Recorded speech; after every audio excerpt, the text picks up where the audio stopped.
তারপরে এখান থেকেও ডাকছে, খোদাই তো আপনার এতবার দরকার নেই। আমার মনে হচ্ছে এখান থেকে আপনি ডাক পাবেন। দেন আপনি হচ্ছে যদি না ডাকে আপনি ঠিক মার্চের 20 তারিখ এসে এখানে জমা দিয়ে আসবেন।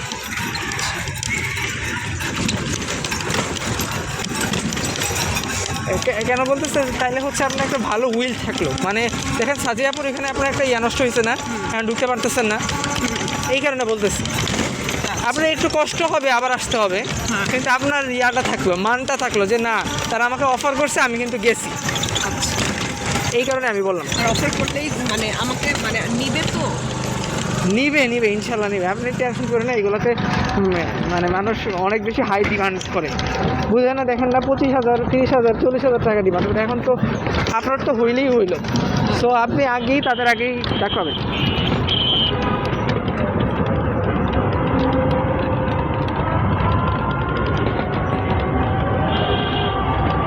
কেমন লাগছে উত্তরা? ভালো। তবে উত্তরার সম্পর্কে তো আমি সবসময় শুনি মারামারি হয়, হ্যান্ড হয়, কিন্তু উত্তরার সম্পর্কে আমার ইয়াটা ভালো না,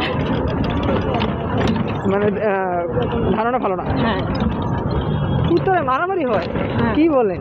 ওই 24-এর সময় হয়েছে দেখে বলতে, ওইখানে তো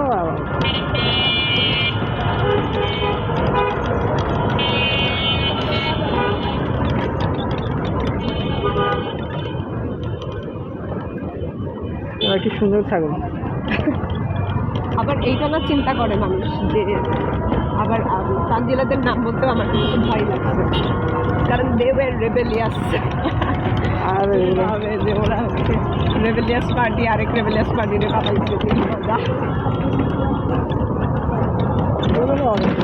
সব জায়গায় দেখছেন আর্মি টার্মি, বাসায় যদি একটা আর্মি থাকতো।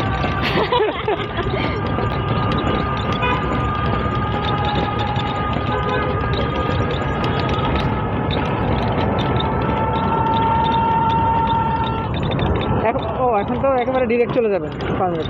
হ্যাঁ চলো আজকে যেহেতু তাড়াতাড়ি আসছি ফার্মগেটে গিয়ে আজকে আমি এক লেয়ার খাবো। আমি হচ্ছে নামবো ইয়াতে, এই ইউবিতে। এউবিতে নামবি না? হ্যাঁ, ক্যাপ্টেন্স তো তার সামনেই না।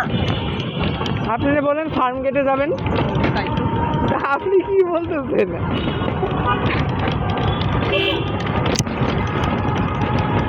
সমস্যা নেই, আবারও দেখা হবে, নো প্রবলেম। হ্যাঁ রিসার্চের কাছে অনেকবারই আসতে হবে। এরপর কি আরএমএস আমার আর কোনো ইউনিভার্সিটিতে আসা নাই? অবশ্যই আছে না? কিসে ইউনিভার্সিটিতে আসতে হবে না? হ্যাঁ তাহলে কবে? নো, আমরা এই যে 15 তারিখের পরেই আমরা আমাদের থিসিস প্রপোজালটা সুন্দর মতো প্রেজেন্টেশন সহ অ্যাপ্লিকেশন সহ জমা দিয়ে দিব আমাদের স্বনামধন্য সুপারভাইজারকে।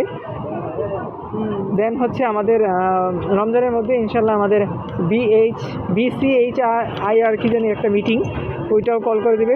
BCHIR ওই যে থিসিস প্রপোজালের যে প্রেজেন্টেশন, সেটা আর কি হয়ে গেল, দেন ঝামেলা শেষ।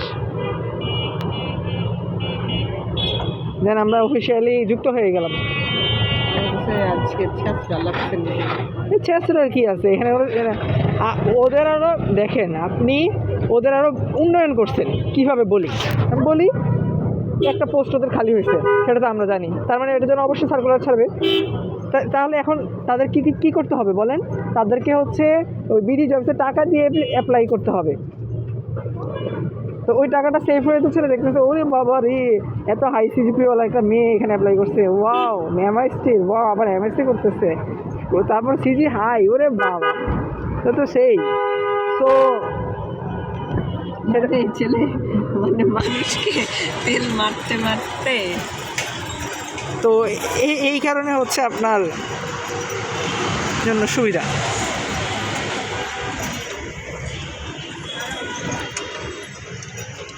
আমি তো মনে করছি আজকে দিব, স্যার যেভাবে বলছে যে আমার কথা বইল না বলছে, কারণ হয়েছে এখন তো হচ্ছে যে আগামীকাল থেকে যেহেতু বন্ধ, তাই হচ্ছে আজকে আগে আর আসেনি অফিসে কেউ, বুঝলেন না? তাহলে দেখতেন যে প্রিন্সিপাল অফিসের থেকে সবাই থাকতো, HR নাকি সপ্তাহে 2 দিন থাকতো।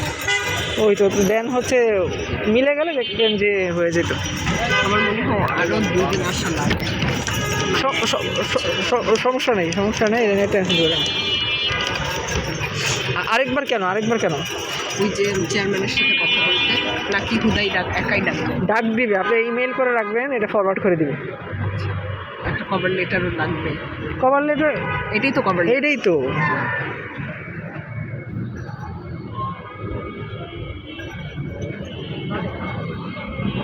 কালকে থেকে তো বন্ধ না? কালকে থেকেই কি আসলে বন্ধ? বললো না কালকে থেকে বন্ধ। কালকে কয় তারিখ? 15 তারিখ থেকে বা 20 তারিখ পর্যন্ত বন্ধ থাকবে। কালকে হচ্ছে আজকে কয় তারিখ? কয় তারিখ? 2 তারিখ, 2 ফেব্রুয়ারি। 2 তারিখ থেকে তো বন্ধ না, 10 তারিখ থেকে বন্ধ। তাদের কেন এটা বন্ধ করবে? এইখানে হয়তো বা সেমিস্টার ব্রেক। হ্যাঁ, ওদের পরীক্ষা শেষ হয়েছে, আমি শুনছি। দেখেন না, স্টুডেন্টও তো নাই। হ্যাঁ, একটু বাকি আছে, ওই যে মনে হয় যে কি বলে ল্যাব টেস্ট মনে হচ্ছিল এই আর কি। তো এই কারণে হচ্ছে আপনার বন্ধ পড়ছে। তো এখন ঘটনা হলো সেটা হচ্ছে যে আমার মতে আপনার জায়গায় আমি থাকলে কি করতাম, আমি হচ্ছে একেবারে ঠিক 20 তারিখ খুললে তো আবার 21 তারিখ বন্ধ, আমি 22 তারিখ না, আমি 20 তারিখে দিয়ে রাখতাম। 20 তারিখ বলছে না, 20 তারিখে শিডিউল করে রাখতাম। মানে এটা ইমেইলের মানে আজকে আমি মেইল আজকেই পাঠিয়ে দিতাম, কিন্তু মেইলটা তাদের কাছে পৌঁছাবে হচ্ছে আমি যেই ডেটে শিডিউল করছি সেই দিন। ও ওয়াও, লাভটা কি হইলো দেখেন, এখন তো কেউ আর মেইল চেক করতেছে না।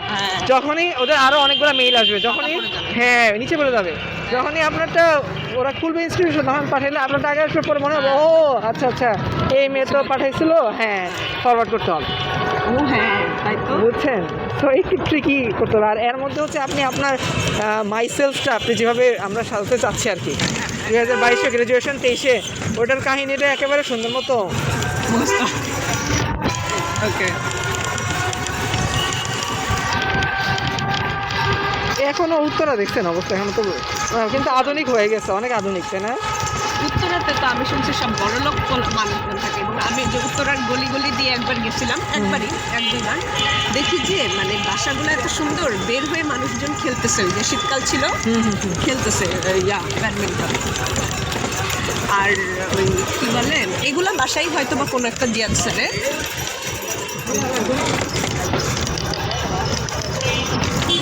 আর বেশিক্ষণ লাগবে না পৌঁছে, এই যে রেলগেট, ও ট্রেন আসতেছে মেবি। এদিকে রেলগেট নাকি? না রেলগেট না, আমি ওইটা দেখে ভাবছি রেলগেট না কিন্তু। ও এমনি আমি ছবি তুললাম না। আচ্ছা সমস্যা নেই, আমরা গিয়ে তুলতেছি।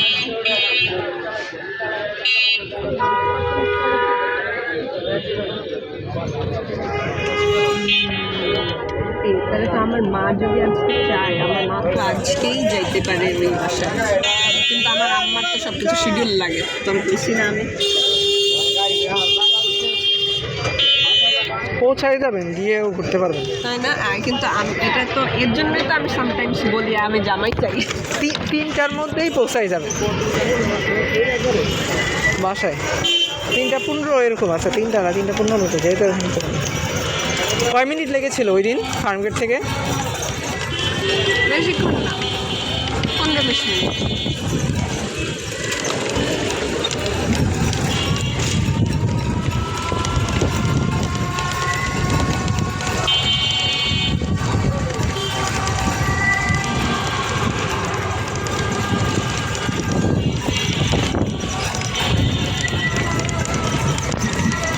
Milestone college.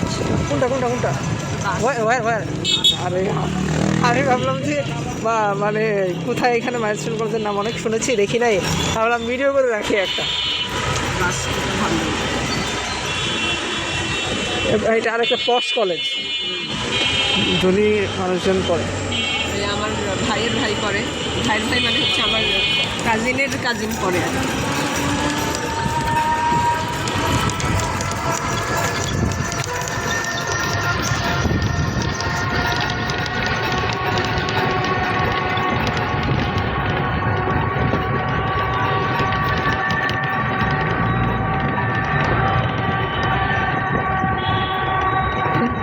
এটা থাকাতে ভালোই আচ্ছা না না এটা ও হ্যাঁ, আপনি হচ্ছে বামের এই সাইডে ধরবেন, তাইলেই তো ঝামেলা শেষ। এই সামনে ধরাটা সিএনজিতে যেমন সামনে কিন্তু আপনার এই হাতের এইটার মধ্যে স্ট্রেস বেশি জেনারেট হচ্ছে, শুধু শুধু আপনার এত কষ্ট দেওয়া দরকার, আঙুলে পরে ব্যথা করবে। নাই টাকা আপনার মানে সুখে থাকতে বুঝছেন, ভূতে কি লাভ আপনার। মহান আল্লাহ আপনাকে যা দিয়েছে তাতেই সন্তুষ্ট করা উচিত, তার দরকারই নাই। কি দরকার আছে মানে এত কষ্ট করে গাড়ি দিয়ে ওই জ্যামজুম কাটায় আপনি আসবেন এখানে ক্লাস নিতে, এইগুলো কথা। আপনি হলো ভলেন্টারি সার্ভিসের মতো কাজ করতেছেন। আপনি আপনি যদি সত্যি কথা, আপনি যদি ছোটোখাটো বিজনেসও করেন, আপনি ইজিলি একটু কষ্ট হবে প্রথম দিকে, পরে উঠায় ফেলতে পারবেন। আপনি দেখবেন যে আপনার মান্থলি 30 to 50, 30 to 40 ধরলাম আসতেছে, কিন্তু এইখানের মধ্যে এত মানে কী আর বলবো। তুই নিজে একটা সত্যি কথা, তোর মনে হয় আমার মতো মানুষ যে একটা সিম্পল কথা বলতে তার অবস্থা খারাপ হয়ে যায়, সে বিজনেস করতে পারবে? ফিক্সড প্রাইস রাখবেন। সে আমাদের নেগোসিয়েশন করছে স্যার, যিনি পড়াচ্ছে উনি বলতেছে কি আমি নেগোসিয়েশন করতে পারি না দোকানদার সাথে, এই কারণে আমি ইয়াতে ফিক্সড প্রাইসের দোকান থেকে কিনি, তাহলে আমার মনে শান্তি লাগে যে না ঠকি নেই। এই শান্তির জন্য স্যার সব সময় ফিক্সড প্রাইসের দোকান থেকে কিনে, তারপরে অ্যাভয়েড করে ওই যে নিউ মার্কেট, তারপর ওই যে আরও।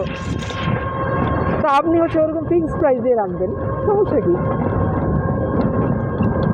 আপনাদের টাকা পয়সা আছে, দোকান একটা ফিক্সড প্রাইসে দিলে দেখবেন কেমনি চলে। অনলাইনে একটু প্রচারণা করবেন আর দেখে নিয়ে আসবেন কোন মডেলিং জানে আমাদের আছে আশেপাশেই। কে মডেল আছে রে? আছে না একজন, কার যদি ওয়াইফ, যাই হোক। উনি অ্যাডভার্টাইজমেন্ট করে দিবে, দেখবেন যে ওনার লাইফকে আসলে মানুষ দেখে, ওনার পোস্টে তো দেখি 1টা লাইক, 2টা লাইক, 9টা লাইক। উনি যেসব পেজ থেকে করে সেইগুলোতে তো অনেক ভিউ হয়। তাই? হ্যাঁ, দেখেন নাই? আমি জানি না, আমি 500-600 ইয়া উঠে। তাই মানে অনেক 500-600 যদি রিয়াকশন হয়, মানে বুঝছেন আপনি, ইয়া 10,000-এর উপরে ভিউ হয়। কি বলো? তাই না? আমি তো মনে করছি কোনো ওইটা তো ভিউ ওঠে না। ওনার পার্সোনাল পেজের ভিউ হচ্ছে 550-এর মতো ওঠে, মানুষ রিয়াকশন কেউ দেয় না কিছু, কেমনে দিবে? উনি যেসব এরকম লাফালাফি করে আর মানুষজন আসে, অনেক মহিলারা চুপি চুপি করে দেখে যে আরে এই মহিলার ইয়া তো এয়ারফোর্সের বড় অফিসার, কত ভালো লাইফ লিড করতেছে, আমাদের যদি একটা হইতো, এইসব করে এসে দেখে, কিন্তু কোনো রিয়াকশন দেয় না। আমি দেখে অবাক, 555, 560, হ্যাঁ প্রচুর ভিউ হয় বুঝছেন, কিন্তু রিয়াকশন অনেক কম পড়ে। বুঝছে, রিয়াকশন প্রচুর কম পড়ে, মানুষ দেখতেছে, মানুষ দেখে রিয়াক্ট করে না, চুপি চুপি এ করে এসে দেখে চলে যায়। ও উনি, আপনিও তো তার মধ্যে একজন, চুপি চুপি করে দেখে চলে যায়। আমি ওনার লাইভ দেখি না তো, মানে যে কোনো পোস্টেই বলতেছি ওনার চুপি চুপি দেখে চলে যায়। আমি তো লাইকও দিই, মানে আমি যদি ওনার সাথে যদি মানে উনি যদি এরকম পাগল না থাকতো, আমি তো লাইকও দিতাম, লাভও দিতাম। উনি যেমন যেগুলো দিয়ে দেয়, আমি কিন্তু একটা লাভ দিতেই পারি, মাঝে মাঝে আমার আঙুল চলে যায়, পরে মনে হয় বাবা দরকার নাই আমার, আমি দেই না এর জন্য। তো আমার তো মানে লাভ দিতে সমস্যা নেই, কারণ আমার তো আর ইন্টেনশন নাই যে ওনার যাবাই নিয়ে আমার বাবা তো দিতেই পারি। এবং আমি ওনাকে তো আমি ভাইকে আমি বলছি একদিন যে আপনি যদি আমাকে চিনতো তাহলে এই সমস্যাটা হইতো না, সেও বলে।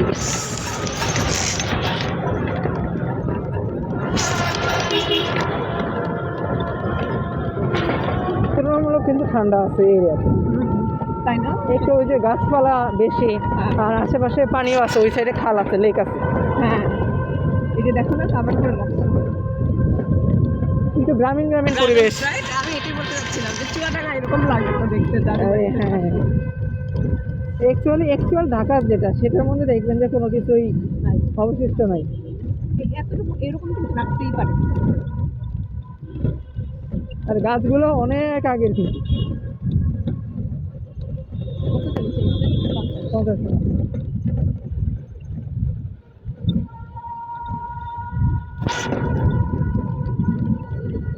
এই যে মেট্রো স্টেশনে এদিক দিয়ে নেমে গেছে, আমি এখানে আসছিলাম ভাইবাদিতে, ওই যে মেট্রোর যে মেইন ডিপো